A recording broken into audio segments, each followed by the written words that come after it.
আদালতের রায়ে ফেসে গেলেন শুভেন্দু অধিকারী। অবশেষে বিজয় পেল শুক্রবারই রায়। শুভেন্দুর বিরুদ্ধে ককরোচ জনতা পার্টির ডেডলাইন ঘোষণা। নিজের প্রশ্ন ফাঁসকে কেন্দ্র করে রাজ্য সরকারের পক্ষ থেকে 16 জনকে গ্রেফতার করা হয়েছে। নগর দায়ের আদালত অর্থাৎ ব্যাংশাল কোর্ট থেকে তাদের জামিন মঞ্জুর হয়েছে এবং জামিন পাওয়ার পর কি বলছেন। আর আপনি যদি আমার এই চ্যানেলে নতুন হয়ে থাকেন তাহলে চ্যানেলটি সাবস্ক্রাইব করে পাশে থাকবেন। এবার শুভেন্দুকে ডেডলাইন দিল ককরোচরা। কেন্দ্রের দেওয়া প্রতিশ্রুতি ভঙ্গ হচ্ছে বাংলায়, অভিযোগ তুলেছে সিজেপি। আন্দোলনকারীদের বিরুদ্ধে দায়ের করা সমস্ত ফৌজদারি মামলা প্রত্যাহার করুন। এক স্যান্ডেলে বিহার এবং বাংলার মুখ্যমন্ত্রীকে ট্যাগ করে ককরোচ জনতা পার্টির তরফে বিশেষ বার্তা। সুপ্রিয় দর্শক, শুভেচ্ছা নিন, প্রীতি নিন। আজকে আমরা অন্তরালের আলাপ নিয়ে আপনাদের সামনে হাজির হয়েছি। যে পুলিশ প্রশাসনকে আমরা হ্যারাসমেন্টের কেস দিতে পারি, পুলিশ প্রশাসনকে। শুভেন্দু অধিকারী বলছে সব ফাইল খুলবো, আপনার নারদা স্টিং অপারেশনের ফাইলটা খুলুন, সবাইকে অ্যারেস্ট করুন। কাকলি ঘোষ থেকে বাকি যারা যারা আছে সাথে আপনি অ্যারেস্ট হন। সেখানে শুভেন্দু অধিকারীকে টাকা নিতে দেখা যায়, তো তার ফাইল খুলছে না কেন? আপনারা এসেই যে কঠিন শাসন ব্যবস্থা বাপরে একেবারে লিস্ট করে মুখ্যমন্ত্রী নাম করছেন, মানে এদের আমি জেলে পাঠাবো, এমন শাস্তি দেবো, 3 পুরুষ মনে রাখবে, এগুলো তো যুব সমাজ ঠিকভাবে নেবে না। এই যে সদ্য যে আন্দোলনটি করে শিক্ষামন্ত্রীকে সরিয়ে দেওয়া হলো, তাতেও কি আপনারা কোনো শিক্ষা পান না? দেশের প্রধানমন্ত্রী মিসিং, দেশের স্বরাষ্ট্রমন্ত্রী মিসিং এবং নীতিন গাডকারি, যাকে নিয়ে এই মুহূর্তে আলোচনার কোনো শেষ নেই, ইথানল মিশ্রিত পেট্রোলের জন্য তিনিও মিসিং। সুতরাং কোথাও গিয়ে সম্পূর্ণ সরকার ব্যাকফুটে। জিতু পড়ুয়াদের মুক্তি দিন, এবার শুভেন্দুকে ডেডলাইন দিল ককরোচরা। কেন্দ্রের দেওয়া প্রতিশ্রুতি ভঙ্গ হচ্ছে বাংলায়, অভিযোগ তুলেছে সিজেপি। আটকে রাখা যাবে না কোনো আন্দোলনকারী পড়ুয়াদের, তাদের বিরুদ্ধে সমস্ত এফআইআর প্রত্যাহার করতে হবে। মুখ্যমন্ত্রী শুভেন্দু অধিকারীকে বার্তা আশুরাতে। সিজেপির সমর্থনে ধর্মতলায় ছাত্র আন্দোলনের শতপ্রণোদিত মামলা সহ 6টি অভিযোগ দায়ের, চলছে গ্রেপ্তারিও। সম্রাট চৌধুরী ও শুভেন্দু অধিকারী, জেপি নাড্ডা ও জিতেন্দ্র সিং এর দেওয়া প্রস্তুতি ভঙ্গ করবেন না। আন্দোলনকারীদের বিরুদ্ধে দায়ের করা সমস্ত ফৌজদারি মামলা প্রত্যাহার করুন। এক স্যান্ডেলে বিহার এবং বাংলার মুখ্যমন্ত্রীকে ট্যাগ করে ককরোচ জনতা পার্টির তরফে বিশেষ বার্তা। টানা 36 দিনের আন্দোলনের পর আপাতত দিল্লির যন্তর মন্তরের মঞ্চ থেকে সরে দাঁড়িয়েছে ককরোচ জনতা পার্টি অর্থাৎ সিজেপি। কেন্দ্রের পক্ষ থেকে লিখিত প্রতিশ্রুতি পাওয়ার পর আন্দোলন প্রত্যাহারের ঘোষণা করা হলেও সিজেপি স্পষ্ট জানিয়ে দিয়েছে আন্দোলন শেষ হলেও তাদের নজরদারি শেষ হয়নি।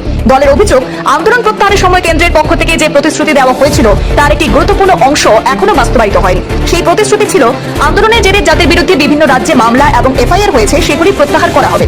আর এই ইস্যুতেই এবার সরাসরি পশ্চিম বাংলা এবং বিহারের নেতৃত্বকে বার্তা দিল সিজেপি। দলের সরকারি এক স্যান্ডেল থেকে পশ্চিম বাংলার মুখ্যমন্ত্রী শুভেন্দু অধিকারী এবং বিহারের সম্রাট চৌধুরীকে ট্যাগ করে একটি পোস্ট করা হয়েছে।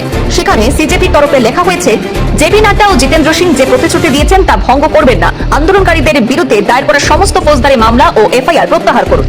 সিজেপির দাবি, দিল্লিতে আন্দোলন প্রত্যাহারের সময় সরকার স্পষ্টভাবে জানিয়েছিল শান্তিপূর্ণভাবে বাড়ি ফেরা আন্দোলনকারীদের বিরুদ্ধে নেওয়া আইনি পদক্ষেপ প্রত্যাহার করা হবে, কিন্তু বাস্তবে এখনো বিভিন্ন রাজ্যে সেই প্রক্রিয়া সম্পূর্ণ হয়নি। বিশেষ করে পশ্চিম বাংলায় সিজেপির সমর্থনে ধর্মতলায় অনুষ্ঠিত ছাত্র আন্দোলনের পর পরিস্থিতির নতুন মোড় নেয়। অভিযোগ, ওই কর্মসূচির জেরে হেয়ার স্ট্রিট থানায় একটি শতপ্রণোদিত মামলা সহ মোট 6টি অভিযোগ দায়ের হয়েছে। পাশাপাশি কয়েকজন আন্দোলনকারীদের বিরুদ্ধে গ্রেফতারি অভিযানও চলছে বলে দাবি করা হয়েছে। অন্যদিকে বিহারেও আন্দোলনের সঙ্গে যুক্ত কয়েকজনের বিরুদ্ধে আইনি ব্যবস্থা নেওয়া হয়েছে। ইস্যুতে সেখানে আন্দোলনে অংশ নেওয়ার অভিযোগে তেজ প্রতাপের বিরুদ্ধে ভারতীয় ন্যায় সংহিতার 109 ধারায় মামলা দায়ের করা হয় এবং তাকে 14 দিনের বিচার বিভাগের হেফাজতে পাঠানো হয়েছে। আর এই ঘটনাগুলিকে কেন্দ্রের প্রতিশ্রুতির পরিপন্থী বলে দাবি করেছে ককরোচ জনতা পার্টি। দলের জাতীয় মুখপাত্র সৌরভ দাস জানিয়েছেন, আন্দোলনকারীদের আইনি সুরক্ষা দিতে দেশের প্রতিটি রাজ্যে তাদের আইনজীবী দল প্রস্তুত রয়েছে। কেউ আইনি সমস্যায় পড়লে সংগঠন তার পাশে থাকবে বলে আশ্বাস দিয়েছেন তিনি। এখন রাজনৈতিক মহলে প্রশ্ন উঠছে, কেন্দ্রের দেওয়া আশ্বাস অনুযায়ী কি সত্যি সব মামলা প্রত্যাহার করা হবে, নাকি এই ইস্যু ঘিরে ফের নতুন বিতর্ক শুরু হতে পারে? সিজেপির এই নতুন বার্তার পর পশ্চিমবাংলা এবং বিহারের রাজনৈতিক মহলেও জোর আলোচনা শুরু হয়েছে। এখন নজর, সংশ্লিষ্ট প্রশাসন বা রাজনৈতিক নেতৃত্বের তরফে এই দাবির বিষয়ে কোনো আনুষ্ঠানিক প্রতিক্রিয়া আসে কিনা। দিল্লির যন্তর মন্তরে আন্দোলন হয়েছিল এবং সেই আন্দোলন এসে উপস্থিত হয়েছিল কলকাতাতেও। বামপন্থী সংগঠন এবং ককরোচ জনতা পার্টির উদ্যোগে যে মিছিলের আয়োজন হয়েছিল, সেই মিছিল ধর্মতলায় যাওয়ার পরই রীতিমতো ধুমধুমার পরিস্থিতি সৃষ্টি হয়। সেই মিছিল থেকে বেশ কয়েকজন সাংবাদিকদের উপর আক্রমণ করে এবং বিভিন্ন জায়গায় যে বিশৃঙ্খলা সৃষ্টি হয়, সেই সমস্ত বিষয়কে কেন্দ্র করে রাজ্য সরকারের পক্ষ থেকে 16 জনকে গ্রেফতার করা হয়েছে। আর আজকে মঙ্গলবার নগর দায়ের আদালত অর্থাৎ ব্যাংশাল কোর্ট থেকে তাদের জামিন মঞ্জুর হয়েছে এবং জামিন পাওয়ার পর কি বলছেন তারা সরাসরি শোনাবো এবং এটাও শোনাবো নওশাদ সিদ্দিকী, তিনি কি বললেন। প্রথমেই বলি, সাংবাদিকদের উপরে আক্রমণ কোনোভাবে মেনে নেওয়া যায় না। স্বাধীন দেশে সাংবাদিকদের উপরে স্বাধীনতা হস্তক্ষেপে যে সমীক্ষা চালিয়ে 180টা দেশের মধ্যে আমরা 157তম স্থানে আছি। তার আমাদের এখানে সাংবাদিকদেরকে দমন করা, এর বিরুদ্ধে আমি চরম। সাংবাদিকদেরকে স্বাধীনভাবে কাজ করতে দিতে হবে। আর সাথে সাথে সাংবাদিকদের উদ্দেশ্যে বলবো যে খবরের সত্যতা তুলে সেটাকে যাচাই বাছাই করে পরিবেশন করা দরকার, গদি মিডিয়া বা হলুদ মিডিয়া না হয়ে যায়। এবার আসা যাক, এই যে গ্রেফতারিটাতে সামাজিক পরিচয়, ধর্মীয় পরিচয় দেখে গ্রেফতারি হয়েছে আমি মনে করি। সুতরাং তার বিরুদ্ধে আইনি লড়াই হবে, আইনি লড়াই চলছে। অল ইন্ডিয়া লয়ার অ্যাসোসিয়েশন যেটা আছে, তারা আরো অন্যান্য সংগঠনের পক্ষ থেকে অ্যাডভোকেট ছিল, আমার পক্ষ থেকে আমি অ্যাডভোকেট ছিল, সব এক ঐক্যবদ্ধ হয়ে লড়াই করেছে। অবশেষে আইনের জয় হয়েছে। আজকে আইন বিচার ব্যবস্থার জয় হয়েছে। অনৈতিকভাবে, অন্যায়ভাবে কারো রাজনৈতিক পরিচয় দেখার কারণে, কারো সামাজিক, কারো ধর্মীয় পরিচয় দেখে আবদ্ধ করে রাখতে চেয়েছে। এখানে অল ইন্ডিয়া লয়ার অ্যাসোসিয়েশন যে আছে এবং আরো লয়ার্সদের যৌথ প্রচেষ্টায় লড়াইয়ে আজকে আইনি জয় হলো। যাদেরকে অন্যায়ভাবে অনৈতিকভাবে আটকে রেখেছিল আজকে তাদেরকে বেল দিতে কোর্টের মাধ্যমে তারা বেল পেল। অবশ্যই তাই নিয়ে তখন লড়াই করছেন অ্যাডভোকেট যারা আছে। শুনুন, শুক্রবার হোক, বৃহস্পতিবার হোক, মঙ্গলবার হোক, সোমবার হোক, সবাই দিন আল্লাহর ভগবানের দিন। এই দিনের সৃষ্টি করেছে ঈশ্বর আল্লাহ। এই দিনের সৃষ্টি কেউ মানুষ করেনি। যদি কেউ বলে দেয় সেই কথাটা কিন্তু সম্পূর্ণভাবে ঠিক হবে না। আমি উইথ ডিউ রেসপেক্ট মাননীয় মুখ্যমন্ত্রী আমাদের বাংলার শ্রী শুভেন্দু অধিকারী মহাশয়, উনি আমাদের মুখ্যমন্ত্রী, আমি ওনাকে ধন্যবাদ জানাবো। উনি যদি শুক্রবারের কথা না বলতেন তাহলে আমরা হয়তো একভাবে আইনজীবীরা এক হতে পারতাম না। আজকে একটা এমন বিচার আমরা রায়টা পেয়েছি, সেই বিচার কিন্তু দেখিয়ে দিল যে সত্যি আমাদের ইন্ডিপেন্ডেন্ট ভারত, স্বাধীন ভারতে আইন বলে, সংবিধান বলে, কনস্টিটিউশন বলে একটা জিনিস এখনো বেঁচে আছে। যখন কেউ কথা শুনবে না, নিশ্চয়ই কোর্ট আদালত তো কথা শুনবে। এই ভিত্তিতে সুপ্রিম কোর্টের অবজারভেশন এর অনুযায়ী আজকে আমরা খুবই খুশি যে সমস্ত লোকজনরা জামিন পেয়েছে।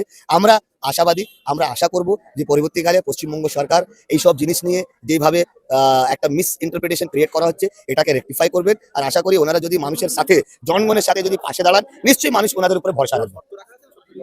শর্ত মানে কি, ইনভেস্টিগেশনে কোঅপারেট করা হবে, কিন্তু আশা করছি যেভাবে আসাম রাজ্যতে, বিহার রাজ্যতে একটা নোটিফিকেশন করে সমস্ত এফআইআর কে তোলা হয়েছে, পশ্চিমবঙ্গ সরকারও খুব তাড়াতাড়ি এখানেও সেই পদক্ষেপ নেবে, আমরা এই আশা করছি। আর আমরা এখনো উই আর থটফুল যে আমাদের কারেন্ট যিনি গভর্নমেন্ট, আমাদের কারেন্ট মুখ্যমন্ত্রী মাননীয় শ্রী শুভেন্দু অধিকারী মহাশয় এই জিনিসটাকে মানসিকতা হিসাবে হিউম্যানিটি গ্রাউন্ডে এটা চিন্তা ভাবনা করবেন। কেন প্রোটেস্ট, র্যালি, এজিটেশন এটা সাংবিধানিক অধিকার, কিন্তু আমি তার সাথে সাথে লোকাল জনগণকে, মানুষকেও আবেদন করব, হাত জোড় করে আবেদন করব যে দয়া করে নিজের হাতে আইনটা নেবেন না। সাংবিধানিকভাবে যে কাজটা করবেন সেই কাজ সব থেকে ভালো কাজ হবে। সেটা ছিল যে ভারতবর্ষের শিক্ষা নিট এক্সামের কারণে যে 20টা ছাত্রছাত্রী সুসাইড করেছে, তো তার কারণে আন্দোলন, ঠিক আছে। তো সেই আন্দোলনটা করার জন্য কোনো রকম মানে ছাত্র হতে হবে বা কোনো রকম মানে ককরোচ জনতা পার্টির মেম্বার হতে হবে এরকম নয়। কিন্তু অন্যায়ের বিরুদ্ধে প্রতিবাদ করা এটা আমাদের সংবিধান অধিকার দিয়েছে যে তুমি শান্তিপূর্ণভাবে অন্যায়ের বিরুদ্ধে প্রতিবাদ করতে পারো। একটা গণতান্ত্রিক দেশ, এখানে অন্যায়ের বিরুদ্ধে প্রতিবাদ করার অধিকার সংবিধান দিয়েছে আমাদের। আর যে ছেলেটা সালমানকে নিয়ে আসা হয়েছে, কি বলবো, এমন একটা ছেলেকে নিয়ে আসা হয়েছে যার মনের ভিতরে ভারতবর্ষের জন্য অফুরন্ত ভালোবাসা, পাহাড় সমতুল্য ভালোবাসা তার অন্তরের মধ্যে আছে, এটা আমরা বুঝি। তার একটা প্রুফ আপনাদের প্রথমে দেখাই, যেদিন প্রোটেস্ট হচ্ছিল সেদিন সালমান সেখানে কি করছিল দেখুন, এটাকে দেখুন। প্রথমে একটা বড় বস্তা নিয়ে লোকের পায়ের কাছে গিয়ে চায়ের কাপ, যারা জুতো শুনেছিল সেই সব জুতো ফুতোগুলো, বোতলগুলো, সমস্ত জিনিসগুলো ঘুরাচ্ছিল। এইটা তখনের ভিডিও। তারপরে ওকে আনা হয়েছে। আমাদের একটাই প্রশ্ন যে বিনা অন্যায়ে কেন সালমানকে অ্যারেস্ট করা হলো, বিনা অন্যায় কেন সালমানকে অ্যারেস্ট করা হলো, এর আমাদের জবাব দিতে হবে। আর আমরা এটাও ডিমান্ড করতে পারি যে পুলিশ প্রশাসনকে আমরা হ্যারাসমেন্টের কেস দিতে পারি, পুলিশ প্রশাসনকে, কারণ এভিডেন্স দেখায়নি সালমানের ব্যাপারে, কোনো এভিডেন্স নেই।